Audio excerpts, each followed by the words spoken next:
இப்போ நீங்க ஒரு வண்டியில முழு வேகத்துல போயிட்டு இருக்கீங்கன்னு வச்சுக்கோங்க. உங்கள சுத்தி இருக்கிற மரங்கள், வீடுகள் எல்லாமே சும்மா ஒரு கோடு மாதிரி வேகமா மறையுது. ஆமா. காத்து முகத்துல பலமா அடிக்குது. பிரேக் பிடிக்காம அப்படியே நீங்க பல மணி நேரமா போயிட்டே இருக்கீங்க.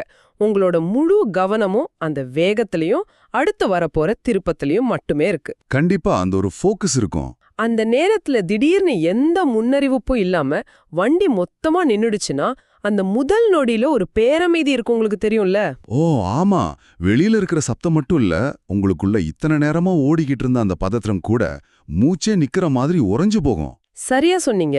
அந்த உறைந்து போன ஒரு வினாடி இருக்குல்ல, அது மனித வாழ்க்கையில ரொம்ப ரொம்ப ஆழமான ஒரு நிலை. ஏன்னா நம்ம வண்டியில மட்டும் அப்படி பயணிக்கிறது இல்ல, நம்ம மனசும் எப்பவுமே அப்படிதான் 100 கிலோமீட்டர் வேகத்துல ஓடிக்கிட்டே இருக்கு. உண்மைதான். கடந்த கால நினைவுகள், அப்புறம் எதிர்கால கவலைகள் இதெல்லாம் சுமந்துகிட்டு. ஆமா, அந்த மனசு திடீர்னு நிக்கும்போது அந்த எண்ணங்களும் சத்தமும் முழுமையா ஓய்ந்து போய் ஒரு பெரிய வெற்றிடம் உருவாகுது. அந்த வெற்றிடத்தை எப்படி உருவாக்குறது அப்படிங்கிறது தான் மனித குலத்தோட மிகப்பெரிய தேடலாவே இருந்திருக்கு. அந்த தேடலை தான் நாம இன்னைக்கு ஆழமா அலச போறோம். இது வெறும் வார்த்தைகளோ, நாம மனப்பாடம் செஞ்சு பரீட்சையில் எழுதக்கூடிய தத்துவங்களும் கிடையாது. இது முற்றிலுமா நேரடி அனுபவத்தை பத்தினது. விக்யான் பைரவ தந்த்ரா என்ற தொடர்ல இருந்து இது எபிசோட் 17. அதாவது 1972 இருந்து 1973 காலகட்டத்துல மும்பைல ஓஷோ தன்னோட தேடுபவர்கள் முன்னிலையில வழங்கின சொற்பொழிவுகள் இது. ஆமா, பண்டைய தந்திர நூலான விக்யான் பைரவ தந்த்ராவில் உள்ள 112 தியான முறைகளை இந்த உரைகள் ஆழமா ஆராயுது. இவை கோட்பாடுகளை பற்றி அல்ல, அனுபவத்தை பற்றி. சரியா சொன்னீங்க. மனதை தாண்டி விழிப்புணர்வை நேரடியாக உணர வழிகாட்டும் உரைகள் இவை. வாங்க சாட்சியாக நுழைவோம். இந்த 112 முறைகளும் வெவ்வேறு வகையான மனிதர்களுக்காக உருவாக்கப்பட்டவை. நாம தினசரி வாழ்க்கையில காலையில எழுந்ததிலிருந்து இரவு தூங்குற வரைக்கும் ஏதோ ஒரு செயல், ஏதோ ஒரு ஓட்டம்னு இருக்கும்ல. எப்பவுமே ஒரு ஓட்டம் தான் நமக்கு. அந்த ஓட்டத்தை எப்படி நிறுத்துறது, அதை நிறுத்தி நமக்குள்ள இருக்கிற ஆழமான மையத்தை எப்படி அடையிறது அப்படிங்கறத பத்தி தான் இந்த மூல தகவல்கள் பேசுது. தியானம்னா சும்மா கண்ணை மூடிட்டு அமைதியா உட்கார்ந்திருக்கிறது அப்படிங்கிற பிம்பத்தை இது உடைக்குது. கண்டிப்பா. நம்ம அன்றாட செயல்களுக்குள்ளேயே எப்படி விழிப்புணர்வை விதைப்பது அப்படிங்கறத இந்த உத்திகள் காட்டுது. சரி, இந்த உத்திகளுக்குள்ள போறதுக்கு முன்னாடி நமது இருப்பை பத்தின ஒரு அடிப்படை வரைபடத்தை நாம தெளிவா புரிஞ்சுக்கணும். சொல்லுங்க. வாழ்க்கையில 2 பரிமாணங்கள் இருக்குன்னு இந்த உரை சொல்லுது. ஒன்னு இருப்பு, இன்னொன்னு செயல்.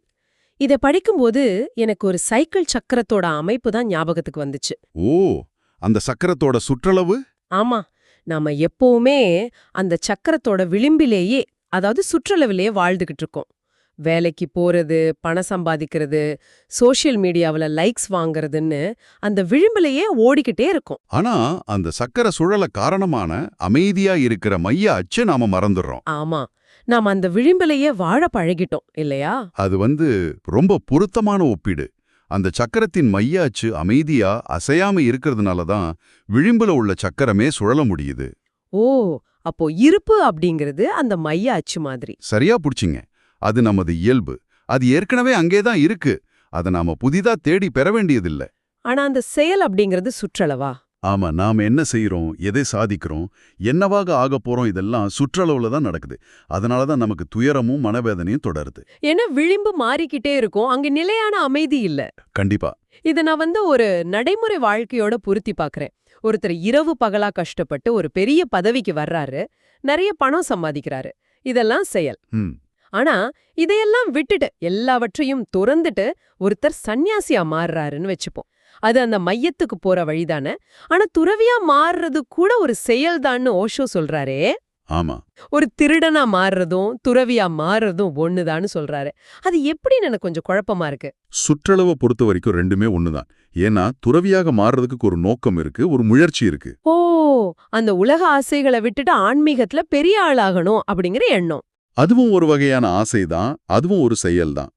செயல் மூலமாகவோ அல்லது ஒரு நிலையை அடைதல் மூலமாகவோ நாம அந்த மையத்தை அடைய முடியாது. அப்போ ஒரு செயலை செய்யறதன் மூலமா மையத்தை அடைய முயற்சி பண்ணா நீங்க மறுபடியும் அந்த சக்கரத்தின் விளிம்புல தான் ஓடிக்கிட்டு இருக்கீங்கன்னு அர்த்தம். நீங்க யாருங்கிறது மையத்துல இருக்கிறது, நீங்க என்ன செய்றீங்கிறது சுற்றளவு. அடடா, இது ரொம்ப ஆழமான முரண்பாடா இருக்கே. நாம மையத்துக்கு போனோம்னு முயற்சி பண்ணாலே அது ஒரு செயலா மாறி நம்மள மறுபடியும் விளிம்புக்கே கொண்டு வந்துடும். அதுதான் இதுல உள்ள சூட்சமம். அப்போ இந்த சுழலும் விளிம்பிலிருந்து அந்த அமைதியான மையத்திற்கு எப்படித்தான் தாவறது? அதற்கான முதல் உத்தியை இப்ப பாப்போம். உத்தி என்ன சொல்லுதுன்னா, ஏதேனும் ஒன்றை செய்ய வேண்டும் என்ற தூண்டுதல் வரும்போது அப்படியே நிறுத்துங்கள். இந்த உத்திய மேற்கத்திய உலகத்துல ஜார்ஜ் குர்ஜீஃப் அப்படிங்கிற ஆன்மீகவாதி ஸ்டாப் எக்ஸசைஸ்னு ரொம்ப பிரபலமாக்குனாரு. ஓ, அவரா? ஆமா, அவர் இத திபெத்தியர்கிட்ட இருந்தும் சூஃபிகள் கிட்ட இருந்தும் கத்துக்கிட்டதா சொன்னாலும் இதோட ஆணிவேர் நாம இப்ப பாத்துக்கிட்டு இருக்கிற இந்த விஞ்ஞான பைரவ தந்திரம் தான். இது உடல் ரீதியான ஒரு திடீர் நிறுத்தம். அதாவது, இப்போ நான் தண்ணி குடிக்க கைய நீட்டுறேன், இல்லனா ரோட்ல நடந்து போயிட்டு இருக்கேன், திடீர்னு எனக்குள்ளேயே நிறுத்துன்னு ஒரு கட்டளை வந்தா அந்த வினாடியே முழுமையா உறந்து போகணும். கண்டிப்பா, செல மாதிரி. மூச்சு முதற்கொண்டு கண்ணிமைக்கிறது கூட அப்படியே நிறுத்தணும். ஆனா இதுல எனக்கு ஒரு சந்தேகம். நான் நடந்துகிட்டு இருக்கும்போது நிக்கிறது வெறும் உடலோட செயல்பாடு தானே? அது எப்படி என் மனச பாதிக்கும்? இதற்கு பின்னாடி இருக்கிற அறிவியல் என்ன? மூளை எப்படி செயல்படுது அப்படிங்கறத வச்சு இத புரிஞ்சுக்கலாம். நீங்க தண்ணீர் குடிக்க கைய நீட்டும் போது உங்க மூளையிலிருந்து நரம்புகள் வழியா ஒரு தெளிவான கட்டளை உங்க கைக்கு போகுது. ஓகே, அந்த எனர்ஜி கைக்கு பாயுது. ஆமா, உங்க உடலோட ஆற்றல் முழுமையா அந்த செயலை நோக்கி பாயுது. அந்த நேரத்துல நீங்க திடீர்னு அதை பாதியில நிறுத்தும்போது அந்த செயலுக்காக உருவாக்கப்பட்ட ஆற்றல் வெளியே போக வழி இல்லாம தடைப்படுது. அப்போ மூளைக்கு ஒரு கன்ஃபியூஷன் வருமா? ஆமா, மூளைக்கு குழப்பம் ஏற்படுது. வெளி உலகை நோக்கி அந்த பாதை அடைக்கப்படும்போது அந்த ஆற்றல் வேறு வழியின்றி உள்நோக்கி திரும்புது. உடலின் வேகத்துக்கும் உங்க உள்ளே இருக்கும் விழிப்புணர்வுக்கும் இடையே ஒரு பெரிய இடைவெளி உருவாகுது. வாவ்! அந்த இடைவெளியில தான் மனம் செயல்படாம நிக்குது இல்லையா? சரியா சொன்னீங்க. ஓ, அந்த ஆற்றல் இலக்கை அடைய முடியாம பின்வாங்குற தருணம் தான் அந்த அமைதி. இத விளக்கறதுக்கு ஓஷோ தன்னோட வாழ்க்கையில நடந்த ஒரு திகழான உதாரணத்தை சொல்றாரு. ஆமா, அந்த கார் விபத்து. அவர் ஒரு முறை கார்ல போயிட்டு இருக்கும்போது கார் விபத்துக்குள்ளாகி ஒரு பாலத்துல இருந்து கீழே விழுது. கார் காத்துல அந்தரத்துல மிதக்குது, கீழே விழுந்து நொறுங்க போகுது. அந்த வினாடியில என்ன நடக்கும்னு யாருக்கும் தெரியாது. ஓஷோ சொல்றாரு, அந்த தருணத்துல மனம் சிந்திக்கவே முடியாது, அது ஒரு முழுமையான தியான நிலைன்னு. ஏன்னா மூளை எந்த ஒரு எதிர்கால திட்டத்தையும் போட முடியாத அளவுக்கு ஒரு திடீர் நிறுத்தம் அங்க நடக்குது. ஆமா, அது ஒரு இயற்கையான விபத்து மூலமா நடந்த நிறுத்தம். ஆனா அதிலே ஒரு சிக்கல் இருக்குன்னு அவர் சொல்றாரு. அதே கார்ல ஓஷோவோட ஒரு பெண்ணும் பயணம் செஞ்சாங்க. ஆமா, அவங்களோட ரியாக்ஷன் வேற மாதிரி இருந்துச்சு. கார் அந்தரத்துல மிதக்கிற அந்த ஒரு நொடியில அந்த பெண், ஐயோ, என் குழந்தைங்களுக்கு என்ன ஆகுமோ, நான் இறந்து விட்டா அவங்க அனாதையாய் விடுவார்களேன்னு கத்தத் தொடங்குனாங்க. கார் பாலத்திலிருந்து கீழே விழுந்துகிட்டு இருக்கிற அந்த வினாடியில அவங்களால தன் குழந்தைகளை காப்பாற்ற முடியுமா? நிச்சயமா முடியாது. ஆனா அந்த மரண தெருவாயிலையும் அவங்க மனம் அந்த உண்மையான தருணத்திலிருந்து தப்பிச்சு எதிர்காலத்துக்கு போயிடுச்சு. அந்த அமைதியான விழிப்புணர்வு அனுபவத்தை அவங்க மனம் நழுவ விட்டுடுச்சு. மனசு எவ்ளோ தந்திரமானது பாருங்க. உடலோட கட்டுப்பாட்டை இழக்கும்போது கூட அது ஒரு கற்பனை உலகத்துக்குள்ள நுழைஞ்சி செயல்ல ஈடுபட பாக்குது. ஆமா, அது கவலைப்படுறதுங்கிற ஒரு செயல். ஆனா இங்க எனக்கு ஒரு உண்மையான சந்தேகம் வருது. இப்போ நான் தியானம் பண்ணணும்னு ஆசைப்படுறேன். நான் இப்போ எதையும் செய்யக்கூடாது, என் உடம்ப நிறுத்த போறேன்னு நான் நினைப்பதே மனசு செய்யற இன்னொரு செயல் ஆகிடாதா? இது ஒரு மிக முக்கியமான கேள்வி. புத்தர் மாதிரி சமணங்கால் போட்டு உட்கார்ந்து நான் சும்மா இருக்கேன்னு நினைக்கிறது ஒரு பெரிய நடிப்பு இல்லையா? பலரும் தியானம் செய்ய முயற்சி செஞ்சு ஏமாற்றம் அடைவதற்கு காரணமே இதுதான். நீங்க முயற்சி செய்யும்போது உங்க சுற்றளவு தான் வேலை செய்யுது. அப்போ அந்த திட்டமிட்ட நிறுத்தம் வேலை செய்யாதா? கண்டிப்பா செய்யாது. நீங்க அலாரம் வச்சுட்டு சரியா மாலை 6 மணிக்கு நான் உறைந்து போவேன்னு நினைச்சா அது பலன் தராது. அது ஒரு எதிர்பாராத திடீர் நிறுத்தமா இருக்கணும். ஓ, அன்எக்ஸ்பெக்டடா நடக்கணும். நீங்க எதிர்பாராம ஒரு செயல்ல முழுமையா மூழ்கி இருக்கும்போது தன்னிச்சையா உள்ளே ஒரு ஸ்டாப் எழுணும். அந்த திடீர் அதிர்ச்சியில தான் மூளையோட தொடர்ச்சங்கிலி அறுபடும். அடா, நம்ம மைண்டையே ஷார்ட் சர்க்கியூட் பண்ற மாதிரி. உடலோட செயல்களை திடீர்னு நிறுத்துறது சரி. ஆனா இந்த உடம்பு செயல்படுறதுக்கு ஒரு இன்ஜின் இருக்குல்ல? ஆசை. ஆமா, ஆசைதான். நம்ம உள்ள இருக்கிற ஆசைகளை என்ன பண்றது? 2வது உத்தி அத பத்தி தான் பேசுது. ஒரு ஆசை வரும்போது அத கவனியுங்கள், பின்பு சட்டுண்டு அதை கைவிடுங்கள். இது கேட்கறதுக்கு வேணா சுலபமா இருக்கலாம். ஆனா நிஜத்துல ஒரு ஆசை வரும்போது அதை அப்படியே விடுறது அவ்ளோ சாத்தியமா? இது சாத்தியமா அப்படிங்கறத புரிஞ்சுக்க ஒரு ஆசைய நாம வழக்கமா எப்படி அணுகுறோம்னு பார்க்கணும். ஒரு ஆசைய கவனிப்பதுன்னா என்ன? இப்ப எனக்கு ஒரு கோவமோ அல்லது வேற ஏதாவது ஆசையோ வருதுன்னு வச்சுப்போம். உடனே நாம எல்லாம் செய்வோம். இது தப்பு, இது பாவம், நான் ஒரு நல்லவன், எனக்கு இப்படிப்பட்ட எண்ணங்கள் வரக்கூடாதுன்னு நமது சமூகம் சொல்லிக் கொடுத்த மதிப்பீடுகளை கொண்டு அதை அடக்க பார்ப்போம். ஆமா, மனசுக்குள்ள ஒரு பெரிய போராட்டமே நடக்கும். தந்திரம் என்ன சொல்லுதுன்னா, எந்த மதிப்பீடும் இல்லாம நல்லது கெட்டதுன்னு தீர்ப்பு வழங்காம அந்த ஆசையே ஒரு சாட்சியா நின்று வெறும் உண்மையா பாருங்க. ஆசைய அடக்குறது பத்தி பேசும்போது ஓஷோ ரொம்ப தெளிவா ஒரு விஷயத்த உடைக்கிறாரு. ஒரு ஆசைய அடக்கும்போது அது அழிந்து போறதில்ல, அது மனசுக்குள்ள ரொம்ப ஆழமா போய் வேற ஒரு வக்ரமான வடிவத்தை எடுக்குது. ஆமா, சப்ரஷன் எப்பவுமே ஆபத்தானது. இது நினைக்கும்போது எனக்கு அந்த சீன விரல்புரி விளையாடு தான் ஞாபகத்துக்கு வருது. ஓ, அந்த மூங்கில் பின்னல் விளையாட்டு. ஆமா, ஒரு சின்ன குழாய் மாதிரி இருக்கும். அதுக்குள்ள 2 விரலை விட்டுட்டு வெளியே எடுக்க எவ்வளவுக்கு எவ்வளோ வேகமா இழுத்து போராடுறோமோ அந்த அளவுக்கு அந்த மூங்கில் பின்னல் நம்ம விரலை இறுக்கி பிடிச்சுக்கும். ரொம்ப சரியான உதாரணம். நாம எந்த அளவுக்கு ஆசைய அடக்க போராடுறோமோ அந்த அளவுக்கு அது நம்மள ஆக்கிரமிக்கும்.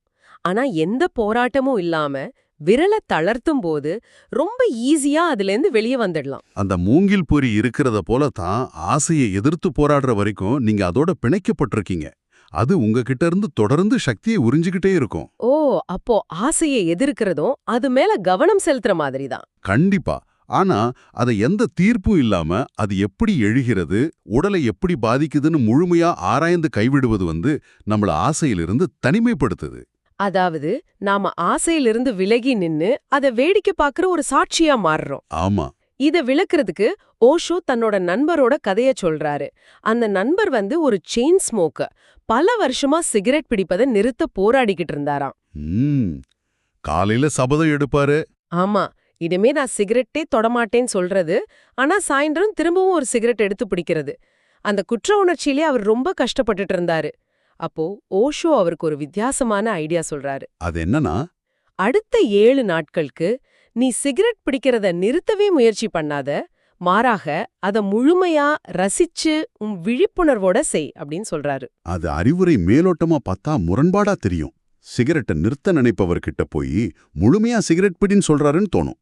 ஆமா, யாருக்கா இருந்தாலும் அப்படி தோணும்ல. ஆனா அந்த நண்பர் 7 நாட்கள் ஓஷோ சொன்னபடியே செய்யறாரு. சிகரெட் பாக்கெட்டை கையில எடுப்பது, அதை திறப்பது, சிகரெட்டை வெளியே எடுப்பது, தீப்பெட்டிய கொளுத்துவது, புகைய உள்ள இழுப்பதுன்னு ஒவ்வொரு சிறு அசைவையும் ஒரு தியானமாவே மாத்துறாரு.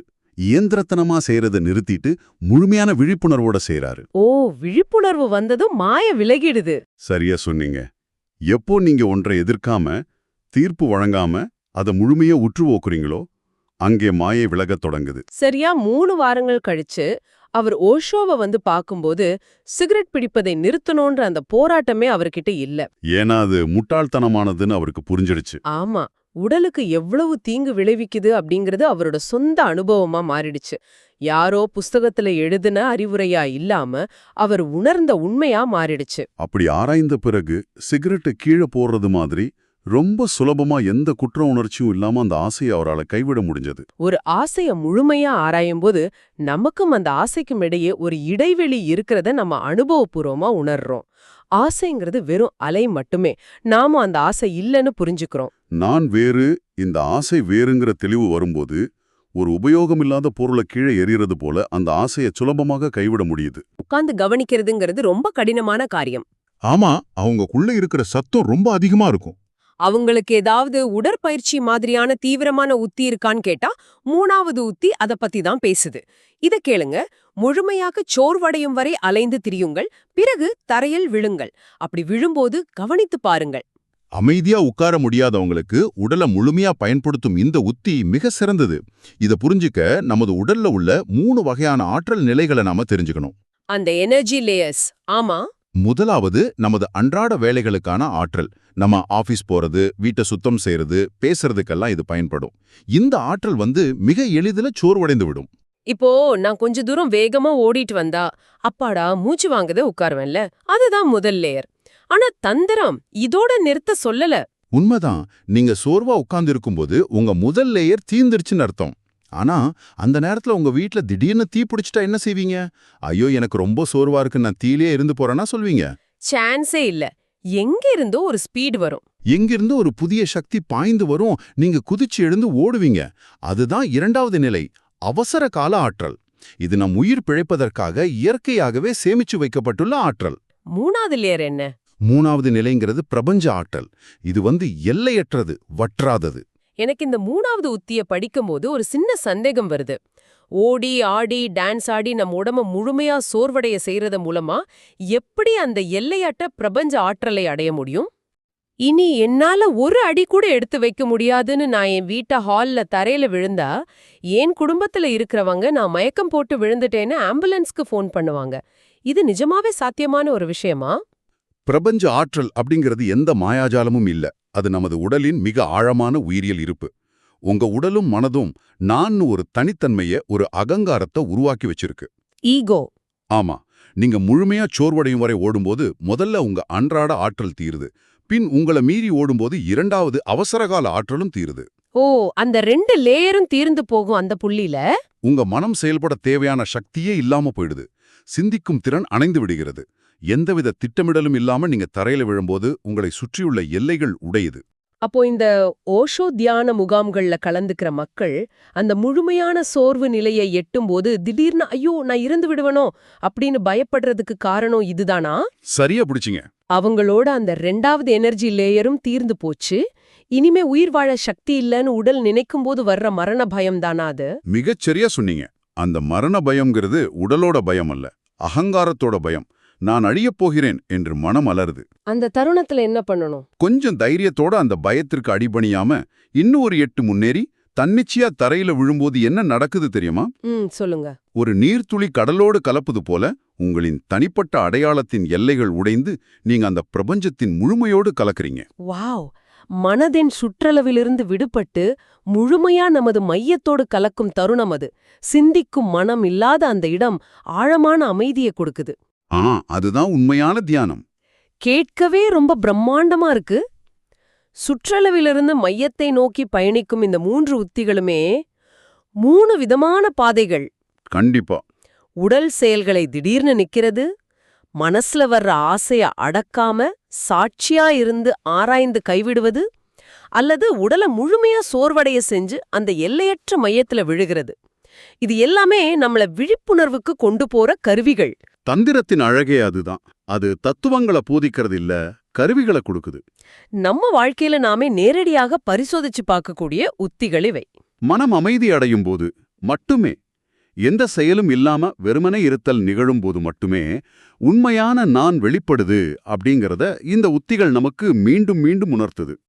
இந்த உரையாடலை முடிக்கிறப்போ நான் உங்களுக்கு ஒரு புதிய சிந்தனைய முன்வைக்க விரும்புறேன். எந்த செயலும் செய்யாம சும்மா அமைதியா இருக்கிறது மூலியமா நாம் இந்த பிரபஞ்சத்தோட மையத்தையே அடைய முடியும்னு தந்திரம் சொல்லுது. ஆனா கொஞ்சம் யோசிச்சு பாருங்க, நாம வாழ்ந்துகிட்டு இருக்கிற இந்த மொத்த நவீன உலகமும் சமூகமும் நம்மள எப்பவுமே ஏதாவது ஒன்னு செஞ்சுக்கிட்டே இருக்க வைக்கிறதுக்காகவே வடிவமைக்கப்பட்டிருக்கு இல்லையா? ஒருவேளை அந்த அமைதிக்குள்ள, அந்த வெற்றிடத்துக்குள்ள நாம என்ன கண்டுபிடிப்போன்னு இந்த சமுதாயத்துக்கும் நமக்கும் பயமா இருக்கா? அமைதியைக் கண்டு நாம் ஏன் இவ்வளவு பயப்படுகிறோம்? நீங்க சிந்தித்து பாருங்கள். இவ்வளவு நேரம் கேட்டதுக்கு ரொம்ப நன்றி. இந்த Tamil voice reads channel monetisation இல்லாம தான் நடக்குது. இந்த ஆடியோ புத்தகம் உங்களுக்கு பயன் தருது என்று நினைத்தால் இந்த முயற்சி தொடர்ந்து போக உங்க ஆதரவு மிகவும் உதவும். என்னுடைய இந்த முயற்சிக்கு நன்கொடை அளிக்க விருப்பம் இருந்தால் டிஸ்கிரிப்ஷன்ல கொடுக்கப்பட்டுள்ள UPI ID மூலம் வழங்கலாம். உங்களால் முடிந்த அளவு போதும். சிறிய ஆதரவும் பெரிய உதவிதான். இந்த வீடியோ உங்களுக்கு பயனுள்ளதாக இருந்தால் சப்ஸ்கிரைப் பண்ணுங்க, மற்றவர்களுக்கும் பகிர்ந்து கொள்ளுங்கள். இந்த கருத்துக்கள் அவர்களுக்கும் தேவையாக இருக்கலாம். லைக் பண்ணுங்க, உங்க கருத்துக்களை கமெண்ட்ல பகிருங்கள். மனப்பூர்வமான நன்றி. நன்றி.